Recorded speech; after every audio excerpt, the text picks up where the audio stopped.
अगर यह वीडियो आपको पसंद आए तो लाइक करिए, हमारे चैनल से जुड़े रहने के लिए सब्सक्राइब करिए और बेल आइकन पर क्लिक करिए, जिससे कोई भी नया वीडियो आए तो आपको नोटिफिकेशन मिल सके। Thank you.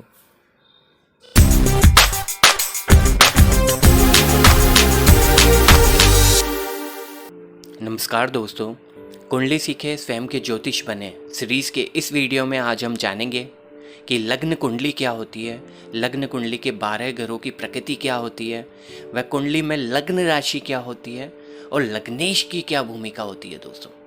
तो चलिए चलते हैं इस अध्याय की ओर।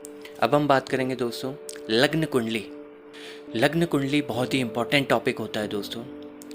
लग्न कुंडली में 12 ग्रह होते हैं दोस्तों। जहाँ 1H लिखा है वो पहला घर होता है और पहले घर को हम लग्न के नाम से भी जानते हैं दोस्तों। जहाँ 2H लिखा है वो दूसरा घर होता है कुंडली का। जहाँ 3H लिखा है वो कुंडली का तीसरा घर होता है दोस्तों। और जहाँ 4H लिखा है वो कुंडली का चौथा घर होता है दोस्तों। यही क्रम आगे बढ़ता रहता है और आखिर में हम देखते हैं कि जहाँ 12H लिखा है वो कुंडली का 12वां घर होता है दोस्तों। कुंडली में ये 12 घरों की जो स्थिति है ये हमेशा फिक्स रहती है दोस्तों।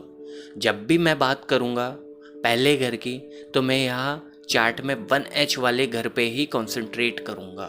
जहाँ मैं बात करूँगा दूसरे घर की तो चार्ट के अंदर 2H जो लिखा है उसी घर पे ही हम कंसंट्रेट करेंगे। जहाँ हम तीसरे घर की बात करेंगे तो कुंडली में 3H लिखा हुआ जो घर है वही तीसरा घर होगा दोस्तों। कुंडली के अंदर घरों की स्थिति हमेशा सेम रहती है। लग्न कुंडली के 12 घरों की स्थिति तो हमने देख ली, अब हम देखेंगे इनकी प्रकृति कैसी है। कुंडली के 12 घरों में कुछ घर अच्छे होते हैं व कुछ घर बुरे होते हैं।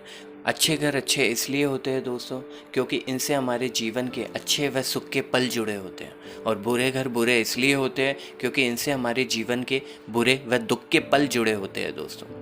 केंद्र के घर भी काफ़ी महत्वपूर्ण होते हैं क्योंकि ये हमारे जीवन के काफ़ी इम्पॉर्टेंट क्षेत्रों का आधिपत्य रखते हैं दोस्तों। और बाकी बचे 3 घर हम सम प्रभाव की श्रेणी में रखते हैं। कुंडली का हर घर हमारे जीवन से जुड़े पलों व क्षेत्रों के बारे में काफ़ी कुछ बताता है दोस्तों, जिसके बारे में हम एक सेपरेट वीडियो में विस्तार से चर्चा करेंगे दोस्तों। लेकिन फ़िलहाल हम ये चर्चा सारांश में जानेंगे ताकि आप लोग ये जान सकें कि किन क्षेत्रों से संबंध रखने के कारण कुछ घरों को अच्छा बताया गया है तथा किन क्षेत्रों से संबंध रखने के कारण कुछ घरों को बुरा बताया गया है। अब हम बात करेंगे अच्छे घरों की। इन्हें त्रिकोण के घर भी कहा जाता है। अच्छे घर होते हैं पहला, 5वां व 9वां दोस्तों। पहला घर हमारे शरीर व मस्तिष्क की स्थिति को दिखाता है दोस्तों। 5वां घर जातक की संतान व शिक्षा की स्थिति को दिखाता है दोस्तों। और 9वां घर जातक से जुड़े भाग्य और धर्म की स्थिति को दिखाता है दोस्तों। अब हम बात करेंगे बुरे घरों के बारे में। बुरे घरों को त्रिग्भाव से भी जाना जाता है। बुरे घर है कुंडली में 6ठा, 8वां व 12वां घर। जातक रोगी होगा या नहीं होगा यह हम 6ठे भाव से देखेंगे दोस्तों, क्योंकि ये जातक को होने वाले रोगों के बारे में बताता है। 8वें घर से हम मृत्यु देखते हैं, मृत्यु तुल्य परेशानियों को कब फेस करना पड़ेगा ये पता चलता है। कुंडली के 12वें घर से हम ये देखते हैं कि हमें कब ज़्यादा खर्चा उठाना पड़ेगा। अस्पताल में होने वाले खर्चे भी 12वें घर से ही देखे जाते हैं दोस्तों। अब हम बात करेंगे केंद्र के घरों के बारे में दोस्तों। केंद्र के घर होते हैं पहला, चौथा, 7वां व 10वां। पहला घर शरीर व मस्तिष्क की स्थिति को दिखाता है। चौथा घर हमें ये दिखाता है कि हमें जीवन में सुख सुविधाएं कितनी मिलेगी, माता का सुख मिलेगा या नहीं मिलेगा। 7वें घर से हम जीवन साथी की स्थिति देखते हैं दोस्तों कि हमें कैसा जीवन साथी मिलेगा। 10वें घर से हम कर्म क्षेत्र की स्थिति देखते हैं दोस्तों, हम किस क्षेत्र में काम करेंगे, कैसा काम करेंगे। ये चीज़ देखने के लिए हमें 10वें घर की स्टडी करनी पड़ेगी दोस्तों। अब हम बात करेंगे सम प्रभाव के घरों के बारे में दोस्तों, जो कि होता है दूसरा, तीसरा व 11वां घर। दूसरा घर हमें बताता है कि किसी के पास संचित धन कितना है दोस्तों। संचित धन बोले तो बैंक के अंदर जो डिपॉजिट सेव होते हैं उसे संचित धन की श्रेणी में रखा गया है। साहस व मेहनत हम तीसरे घर से देखते हैं दोस्तों। कोई डरपोक है या नहीं है, या कोई साहसी है तो कितना है, या किसी कार्य को करने में कितनी मेहनत करने पे उसे सफलता मिलेगी, ये हम तीसरे घर से देखते हैं दोस्तों। 11वें घर से हम आय देखते हैं दोस्तों। कि हमारी सैलरी कितनी होगी। तो इस प्रकार हमने ये देख लिया दोस्तों कि कुंडली के 12 घर कौन से होते हैं, उनकी कुंडली में स्थिति कौन कौन सी होती है और उस घर से हम क्या स्टडी कर सकते हैं और कौन सा घर हमें किस क्षेत्र की जानकारी देता है।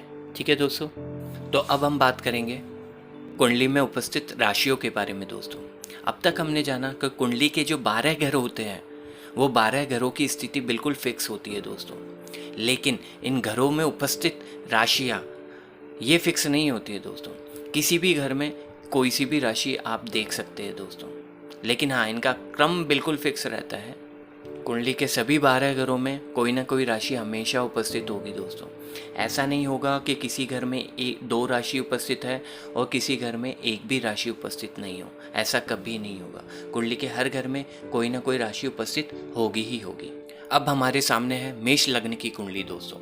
इसे मेष लग्न की कुंडली इसलिए कहते हैं क्योंकि पहला घर जो कि लग्न होता है उसमें मेष राशि उपस्थित है दोस्तों। तो इस कुंडली में लग्न राशि मेष होगी और लग्नेश होंगे मंगल देव, क्योंकि वो मेष राशि के स्वामी ग्रह होते हैं दोस्तों। और राशियों का जो क्रम है दोस्तों वो पहले घर या लग्न जिसे हम कहते हैं वहाँ उपस्थित राशि के गणितीय क्रम में ही अगले घरों तक जाएगा।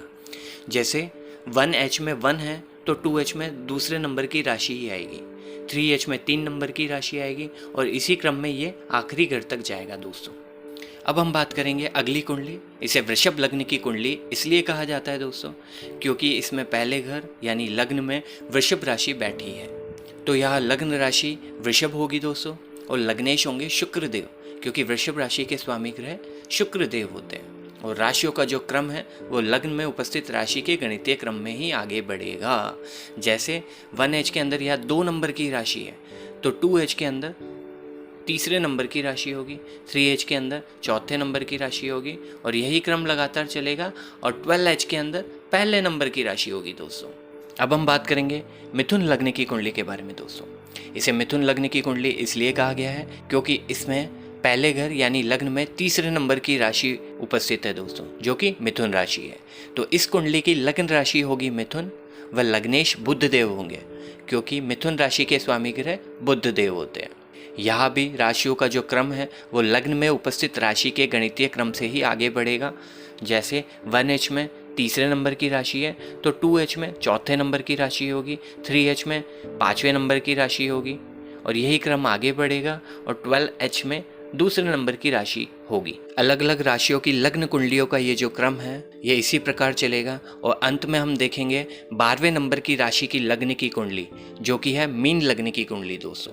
मीन लग्न की कुंडली इसे इसलिए कहते हैं क्योंकि इस कुंडली के पहले घर में 12वें नंबर की राशि उपस्थित है दोस्तों, जो कि मीन राशि होती है। तो यहाँ लग्न राशि मीन होगी और लग्नेश बृहस्पति देव होंगे दोस्तों, जो कि मीन राशि के स्वामी ग्रह होते हैं। जब भी हम किसी कुंडली को फलित करते हैं दोस्तों तो हम ये देखते हैं कि वह किस लग्न की कुंडली है, उसकी लग्न राशि क्या है और उस कुंडली में लग्नेश कौन है।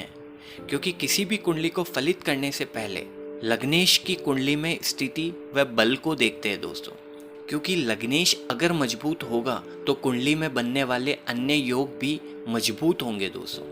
और अगर कुंडली में लग्नेश की स्थिति कमजोर है व उसका बल कमजोर है तो कुंडली में अन्य बनने वाले शुभ योग वह भी कमजोर हो जाएंगे दोस्तों। उदाहरण के लिए इस कर्क लग्न की कुंडली को जब हम फलित करेंगे तो हमें सबसे पहले चंद्रदेव की स्थिति को देखना पड़ेगा इस कुंडली के अंदर, क्योंकि कर्क लग्न के स्वामी ग्रह चंद्रदेव है और इस कुंडली में लग्नेश जो है वो चंद्रदेव है दोस्तों। तो आज के लिए इतना ही दोस्तों। कुंडली सीखने व स्वयं के ज्योतिष बनने की इस श्रृंखला में जुड़े रहिए आप मेरे साथ। हम जल्दी ही हाजिर होंगे आपके सामने इस सीरीज के एक नए अध्याय के साथ। तब तक धन्यवाद आप सभी का।